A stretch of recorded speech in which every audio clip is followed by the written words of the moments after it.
I told my youngest daughter she may not post a video of me having a hot flash. My 16-year-old daughter Bailey has been obsessed with making TikToks ever since she got her phone. She films everything. Our dog taking a dump, my husband snoring, me doing literally anything in the kitchen. I've told her a million times that some things are private and don't need to be on the internet for strangers to see. Last Tuesday, I was making dinner when this massive hot flash hit me out of nowhere. You know the kind where you feel like someone cranked up the heat to 900 degrees and you're about to spontaneously combust. I'm standing there fanning myself with a dish towel, sweat dripping down my face, trying not to die. That's when I noticed Bailey creeping around the corner with her phone pointed right at me. She's got this stupid smirk on her face like she just discovered gold. I can literally see her finger hovering over the record button. Don't you dare. I warned her, still fanning myself like my life depended on it. Bailey, I'm serious. Put that phone down. But she starts recording anyway. She's narrating like some nature documentary narrator going. Here we have the wild suburban mom in her natural habitat, experiencing the majestic hot flash. I wanted to throw my wooden spoon at her head. Delete that right now. I told her, but she just laughed and ran upstairs to her room. I followed her up there, still sweating like crazy, and demanded she show me her phone. She claimed she wasn't going to post it. Just keep it for herself. Yeah, right. The next morning, I'm scrolling through my Facebook when my sister texts me a TikTok link. My heart sank because I already knew what it was going to be. Sure enough, there's a video of me looking like a lobster sweating buckets with the caption, "When your mom hits menopause," and some trending audio about being hot. The video already had 20,000 views and hundreds of comments. People were laughing at me, sharing their own menopause stories, and some creepy guys were making gross comments about older women. I felt humiliated. I marched upstairs and told Bailey she had exactly 10 minutes to delete that video, or I was taking her phone for a month. She started crying and saying it was just funny content and that I was being dramatic. She said all her friends' moms would think it was hilarious. When she refused to delete it, I took her phone and deleted the video myself, but the damage was already done because people had already saved it and reposted it. I was getting tagged in Facebook posts by people I went to high school with. Bailey threw an absolute fit. She screamed that I was ruining her social media presence and that she was never going to go viral now. She locked herself in her room and wouldn't come down for dinner. My husband thought I was overreacting at first until I showed him some of the comments on the video. Men were saying disgusting things about how they'd help me cool down. That's when he understood why I was so upset. The next day, Bailey's phone privileges were completely gone. No TikTok, no Instagram, no Snapchat. She could only use it for emergencies and school stuff. She tried to guilt-trip me by saying all her friends were making fun of her for not posting, but I didn't care. A week later, she came to me crying because some kids at school had seen the video before it got deleted and were making jokes about her sweaty mom. Now she understood how embarrassing it felt to have people laughing at your family. She finally apologized and promised she'd never film me without permission, even after she apologized and promised she'd never film me without permission again. The situation didn't just magically reset back to normal, because once something like that happens, it cracks open a bigger conversation about respect, consent, and the permanent nature of the internet. And over the next few weeks, I could see Bailey processing it in real time, because for the first time the consequences weren't abstract or theoretical. They were personal and uncomfortable, and she'd come home from school quieter than usual, less eager to shove her phone in my face.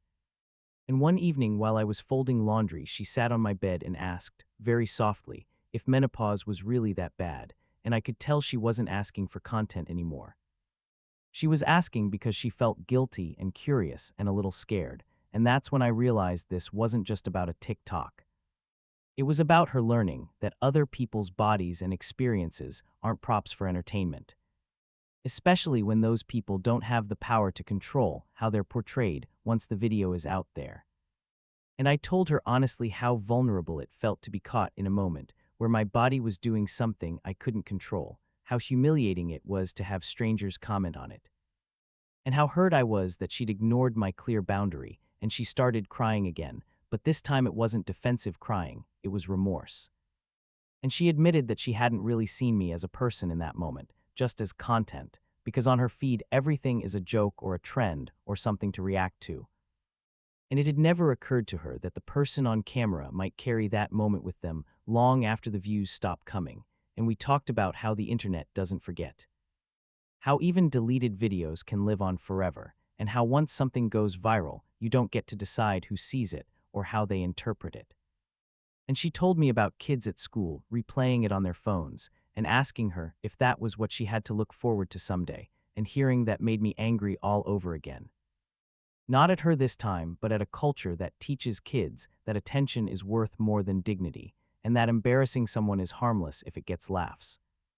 And I told her that going viral isn't an achievement if it costs someone else their privacy, and that being funny doesn't excuse being cruel, even accidentally. And over time, she started to really understand that, because she stopped asking when she'd get her TikTok back, and instead started asking why people online were so comfortable being mean to strangers. And we'd sit at the kitchen table scrolling through random comment sections together, pointing out how quickly humor turns into objectification, how anonymity makes people forget empathy, and how women's bodies in particular are treated like public property once they're visible, and I think seeing it through that lens changed something in her. Because when her phone privileges were eventually restored under strict rules, she didn't jump right back into posting everything. She was more selective, more thoughtful. And she even came to me once asking permission before posting a silly video of the dog, which might sound small, but felt huge after everything that had happened. And months later, she did a presentation in her health class about online consent and digital footprints. And when she showed me her slides, I saw one about respecting family members' privacy. And she said, a little sheepishly, that she'd used our situation as an example without naming it, and instead of feeling exposed, I felt oddly proud. Because she'd taken something hurtful and learned from it, instead of just resenting the punishment. And now when I have a hot flash, she'll hand me a cold drink or turn on a fan instead of reaching for her phone, and sometimes she'll joke gently about how karma got her back at school.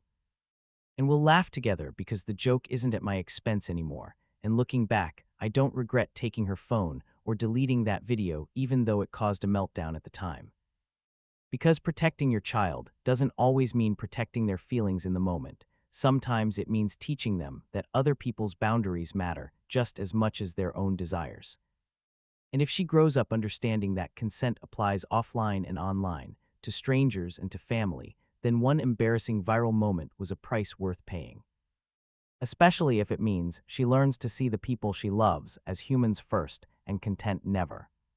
Story 2. My mom wants me to marry my creepy stepbrother and have his child. She now harasses me at work and lies about the inheritance. I, 29F, have an older stepbrother, Chris, 42M, who has been a nightmare. Since the day my mom married his dad, let me give a bit of background. Our parents married when I was 4, and he was 17. Both our parents were widowed after their wedding. We moved to the US since my mom had American citizenship through marriage. I was born in the US too, but after my dad died when I was 1, my mom and I moved back to Colombia. My stepdad got his residency through marriage, and my stepbrother, because he was a minor, wasn't a big fan of me. My only memories of him are just constant bullying. He would be left in charge of me since he was studying locally and lived with my parents. But mostly his babysitting really meant things like locking me in the guest bathroom or the shed outside. He would steal my lunchbox. Whenever he was the one who dropped me off at school, he even began to harm my pets. I have an old cat that has been with me for almost 22 years. He tried more than once to run her over with his car. My parents never believed any of it. He's the classic golden child. My mom absolutely wanted a son instead of a daughter, so my stepbrother took priority over me. The bullying just kept getting worse and creepier. He had this long key for the bathroom. The door was designed so that if it got locked by accident, one could open it by inserting a long stick or key through a small hole on the outside. He would use it to walk in on me showering. My underwear would disappear sometimes, and I know for a fact it was him. He also started taking pictures of me sleeping. One night, I woke up to him taking care of himself next to me. While I slept, I yelled. Obviously, my parents came over, but he wasn't in trouble. I was for tempting him. I was 14. When this happened, he was 27. No one helped me, and he got bolder until he did something I am still in therapy for. When I was 16, it got to a point where I called my biological half-brother, Sam, 48M, and son of my biological father's first wife, to see if I could live with him and his wife Sandy during my last 2 years of high school. When Sam found out what was going on, he confronted my mom. My mom didn't care and just told him to take me as long as he never asked her for money. Done.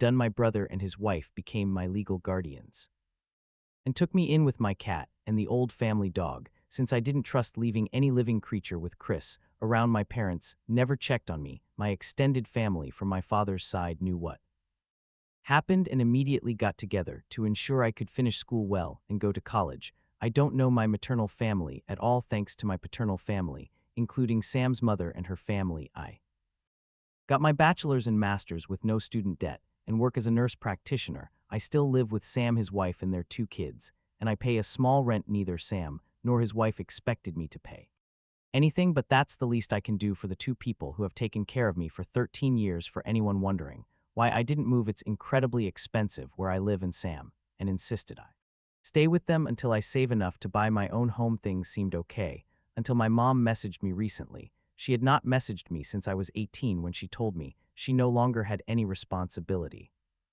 for me. In this message, she sounded overly friendly, telling me how she missed me and asking how I was doing. I was a bit creeped out, but decided to be nice, telling her about what I had done since leaving her care. She seemed very interested, as apparently she knew I was a nurse, but not what kind I was. She began asking me about salary. I didn't tell her anything about it, except that it was enough to pay the bills. My mom then began texting about Chris and how he was barely making any money due to his student debt. Apparently, Chris never finished a degree, jumping from career to career. He is now working in my stepdad's used car business as a salesman, but most of his pay goes toward his substantial student debt accumulated over the years. I told my mom how sorry I was that Chris was having a hard time and wished him luck. That's when my mom finally got to what she wanted. She texted me that I needed to pay his student debt so he could finally begin to make the money he deserves like the man of the family. I just turned off my phone when I got home. Sam was surprised, since I was usually the last to arrive. Sandy wasn't home,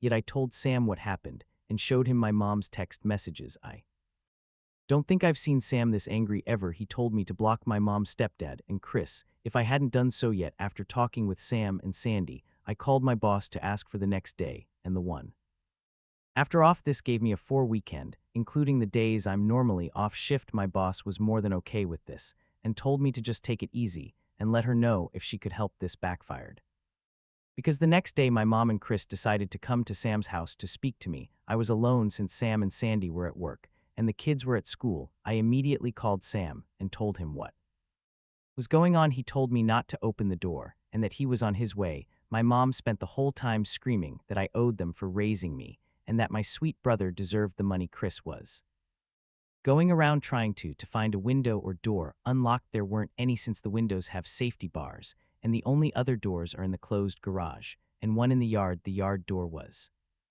locked, and just in case, I locked the one in the garage. I won't post what he called me when he saw me from one of the windows, but basically he told me they should have thrown me away when I was a baby. Since I grew to be a burden, he pounded on one of the windows so hard that he cracked the glass. Eventually, he gave up and went back to the front door, clearly trying to kick it down. I didn't have anything to worry about. The door was a security door, but I was still very scared. Between yelling, threatening, pleading, and insults, I finally heard Sam screaming at them to get lost. I only saw things from the window. Sam pretty much dragged them both off the porch. They got to a point I couldn't hear, but I saw my mom and Chris looking pale and scared before they ran to their car and drove off way past the legal speed limit. Sam came in a bit later and immediately went into full protective brother mode, asking me if I was okay. He kept saying sorry, and hugging me. Sandy arrived almost immediately after and looked like she was about to commit a felony. Apparently, Sam threatened them with filing charges for what Chris did to me when I was 16. My brothers, Ace, my stepdad, was willing to testify against his own son. That seemed enough to get Chris off our backs, but not my mom. Since then, it's been 3 days, and my mom has sent texts, called nonstop from various numbers, and rallied a group of people who are supposedly my maternal family to harass me for money. She claimed that the money should legally be hers since she's my mother, and that it's my late father's missed child support. Sam is helping me find a lawyer to get a restraining order on my mom, and I plan to take my stepdad's offer to testify by pressing charges against Chris. I can't say I can forgive him for not stopping his Son, but I appreciate that he's at least trying. I don't know the details, but Chris did something to a relative of his dad, and since then they had a really bad fallout. I took my boss's offer and will be on vacation for a few more days, but here it is my vac days are getting eaten up, and my therapist might need a therapist after this. Thankfully, my dark sense of humor and supportive paternal family are keeping me somewhat sane. Update. I didn't think I would be making an update so soon, but my mother is unrelenting to the people who were so kind and gave me advice earlier. Thank you so much. It really helps to have people show kindness in difficult days. I followed the advice to freeze my credit and will be getting a new phone for personal use. I'll have to keep my old phone for work for a little while now. To update on the situation we are going through with pressing charges and might pursue a civil lawsuit for 2 years of child support my mother owes. We are not sure yet of our chances, but my brother wants to go scorched earth. As for my mother, she began a new campaign. She's been posting false accusations about me, accusing my stepbrother Chris of sexual assault. She's also been accusing me of being a temptress who tried for years to sleep with my brother. She even got a few relatives, who I just found out are my aunts, to join in, claiming they were witnesses. I have never met these women. My stepfather actually commented on her post, saying my mom was lying and accusing his own son of being a pedophile. That's how I found out about the big fallout between them. My stepbrother apparently went after one of my stepfather's nieces. I don't know the girl's age, but she has to be about my age if I'm thinking of the right person. If not, she's younger than me. A lot of my biological father's relatives have also taken to social media to call out my mother, saying she had always claimed she was an orphan and had no family, while now she suddenly has 3 sisters. It's a mess. I'm just watching for now and being a stay-at-home aunt. My nephews love it, since we go out for crazy shenanigans after they finish their homework. My boss has helped me with some paperwork for a leave of absence, and I should be off for about 6 weeks. After that, I'll be mostly working from home for a few weeks. It's not the greatest update, and to be sincere, things are not fun, but it's nice to spend time with the kiddos at least. Also, I forgot to mention this. No, my mom is not likely sleeping with or in a relationship with my stepbrother. As some people had mentioned, my mom always wanted a son, and I was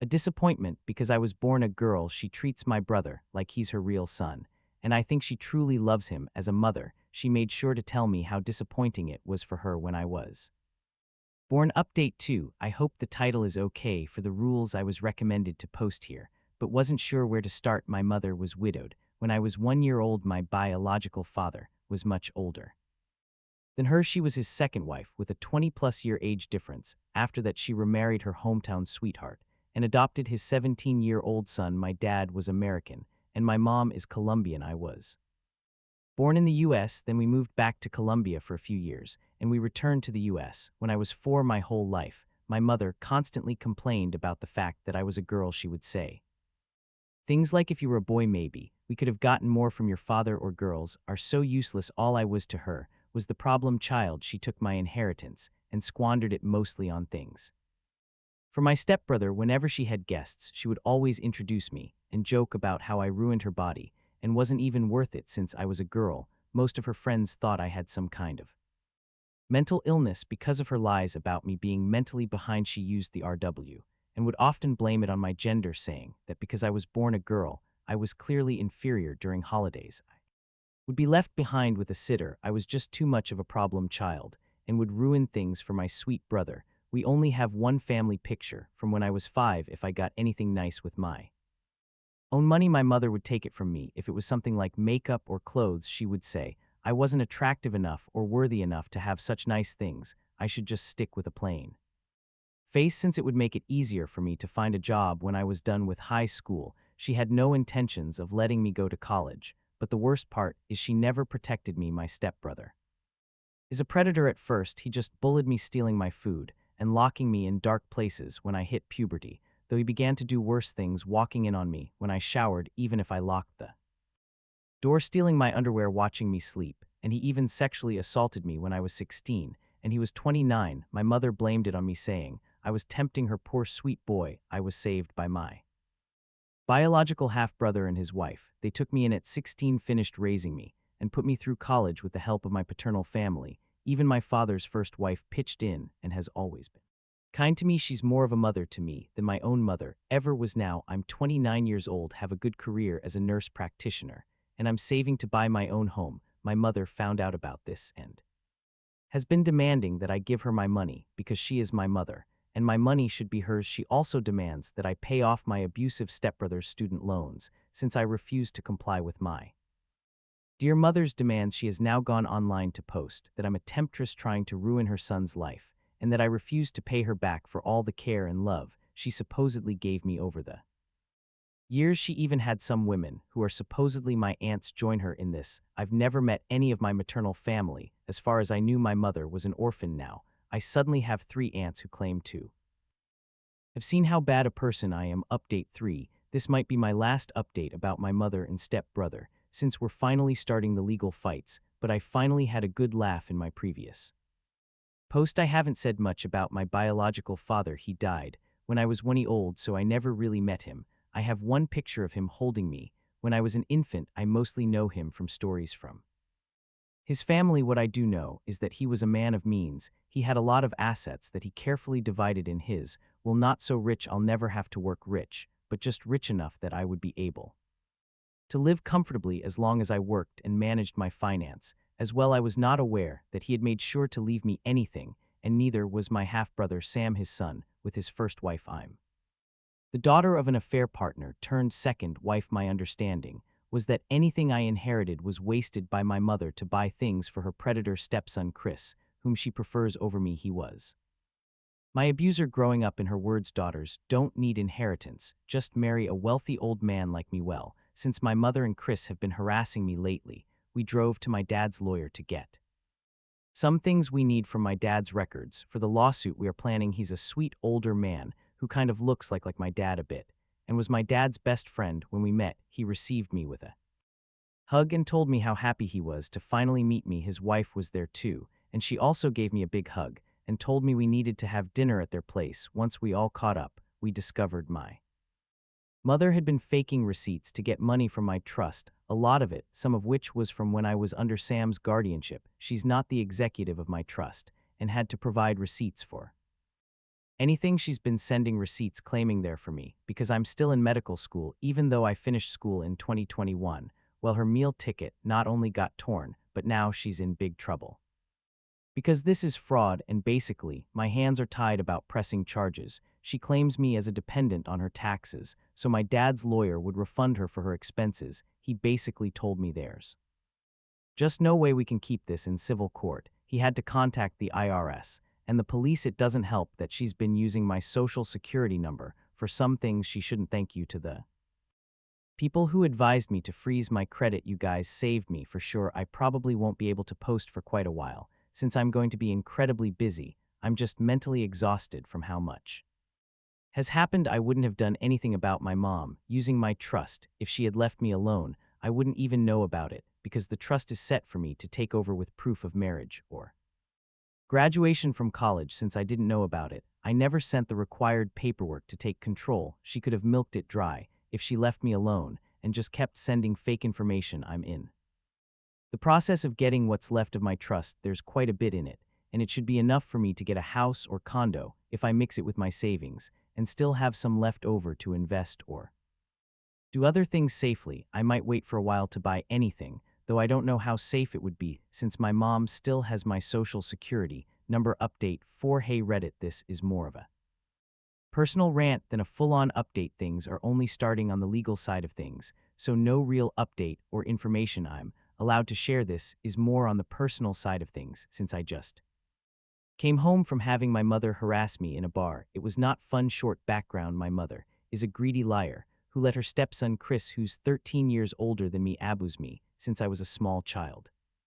First it was physical abuse, then sexual abuse started when I was 14, until I was 16 now. She wants me to clear a student debt, and she has been mooching off my biological father's inheritance. As for last night, well, I decided to go out with some girlfriends for a girls' night. My half-brother Sam and his wife Sandy have been pushing me to go out for a while. We went to a bar. I mostly stuck to the stools by the bar, as I'm a massive introvert, but I like seeing my friends having fun, so I was simply drinking and talking to the bartender, and passing. Well, my good mood was ruined when I noticed my mother Thankfully, Alone walked towards me. The moment she saw me, she pretty much launched herself to hug me and began crying, saying how much she had missed me and how different I looked. I was trying really hard to get away from her, but she began causing a scene. She started begging for us to reconcile, saying that she was sorry I took my stepbrother's affection the wrong way, that they both love me and want me to live with them. She was loud, and people were looking at me. Some even looked sorry for her,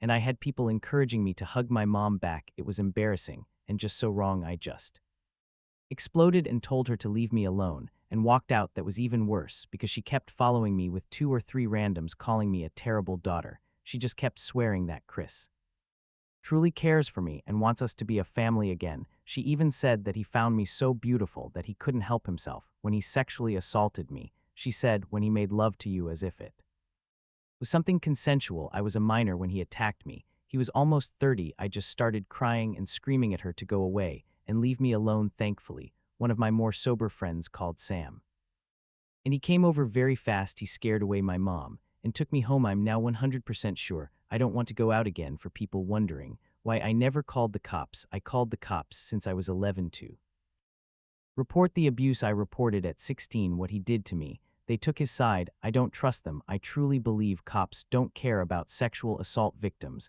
I'm just writing this to get it out of my system.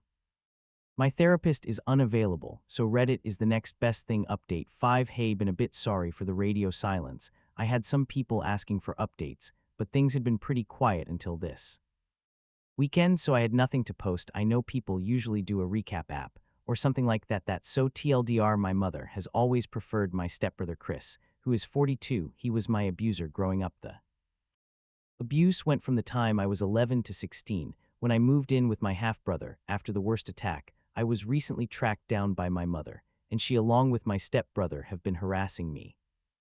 Since currently I'm in a legal fight against them to recover some stolen inheritance from my father and to resolve other matters. This weekend, once again, my mother decided to accost me at work. I was working from home doing clerical work for the clinic I work at. I'm a nurse practitioner, but took some clerical duties to be able to work from home when the mess with my mother and Chris began. Since then, the time I could work from home has ended, so I'm back in the clinic taking patients for the most part. Saturday went well and quiet. Sunday, however, I noticed someone that shared my mother's name, but not her last name. My mom has a very unique name, very old sounding, and I've seen it only twice in my whole life. Of course, there's a big Latino community where I live, so I just assumed this was another person. We're from a Colombian family, though I was born in the US to an American father. Lo and behold, it was my mother using a fake last name. When I saw her, I immediately called my boss. She's aware of the situation and immediately went to ask my mother to please leave the premises. This can be a controversial move, so to explain it before the debate starts, she was in for a general checkup. Not a life or death treatment. She was not denied because of protected reasons, but because I as a member of staff felt my life was in danger in her presence. There are a lot of other clinics with varying prices and they are open to new patients, so she can get her checkup anywhere else. This is allowed under our state's law. If she was hyperventilating or clearly in distress, we would not have been able to ask her to leave. My mother, of course, went on a rampage, demanding to be seen by me specifically. My boss, thankfully, was not intimidated and just insisted my mother had to leave or else the cops would be called. After a back and forth that I was watching from the security cameras, this all happened in our waiting room. My mother threw a letter at my boss and left fuming. She even pushed a lady that was walking in, though thankfully no one was hurt. My boss brought me the letter and told me she will make sure not to assign me any patients with my mother's first name, and went to make arrangements with our front desk. I took a break and decided to read the letter, mostly to see if it was something I could use for my legal case. This is a translation to my best capabilities. My lovely daughter, it hurts me so much that you refuse to speak to me. I love you so much, and all I want is to recover the years we've lost. I only have you left from your father, whom I love dearly. I know there are a lot of misunderstandings with Chris. He loves you so much too, and I wish you would give him a chance to prove it to you. He always talked about how beautiful you are and how much he wished you two could spend more time together. He truly adores you, and I wish you would consider his feelings more. He even asked me to convince you to marry him, and I think it's a wonderful idea. Papa, your stepfather, and I are probably divorcing, and this will be the perfect solution so Chris, you and I can stay a family. He keeps going on and on about how much he wants to raise you and his baby together. Let me know when you want to go shopping for wedding dresses. I love you, my darling mom. I'm going to share a few personal notes here. I am unable to get pregnant after Chris's attack. I had some medical complications that have left me unable to conceive. My mother knows about it. Chris knows about it. The cops know about it. They rule the whole thing as consensual sex. And because I was 16, the legal age of consent, nothing was done. I showed this to my lawyer, and he added it to the compilation of things we're using for the legal case. Still no court date, and the cops don't consider my case risky enough to do the paperwork for a restraining order. I do have one officer who is taking this very seriously and has been amazing. It's just the majority who don't seem to care or have too much on their docket.